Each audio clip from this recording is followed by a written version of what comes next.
ती विचार करायची म्हणजे विचारसरणी आमची तयार झाली.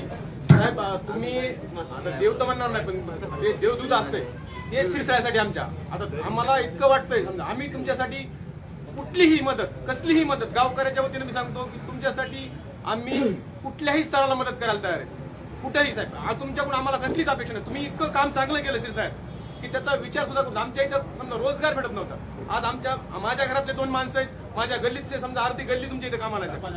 आता आम्हाला तुमचे उपकार कसे फेडायचे हे समजा आमच्या मनाला आधी प्रश्न पडते. मी तर तुम्हाला सांगतो, मोदी साहेबांना, फडणवीस साहेबांना, अमित शहाना तिघांना पत्र लिहिणार आहे की तुम्हाला राष्ट्रपती नियुक्त खासदार करा म्हणून. माझं वैयक्तिक मत आहे साहेब. आणि मी हे केलं, मी प्रत्येक ऑफिस समोर एक वेळेस तरी उपोषण करणार, ग्रामपंचायत पासून ते लोकसभेपर्यंत. आणि तुम्हाला राष्ट्रपती नियुक्त खासदार करा म्हणणार. माझी मागणी मान्य हो नाही हो, पण माझी मी प्रयत्न सोडणार नाही साहेब. मी तुमचा एवढा मोठा फॅन आहे की तुमच्यासाठी जीव पण देऊ शकतो साहेब. मी तुम्हाला आणि भेटलो नाही, तुमचा कुठलाच लाभ नाही मला भेटला साहेब, पण मी इतका मोठा फॅन आहे तुमच्यासाठी मी काय पण करू शकतोय.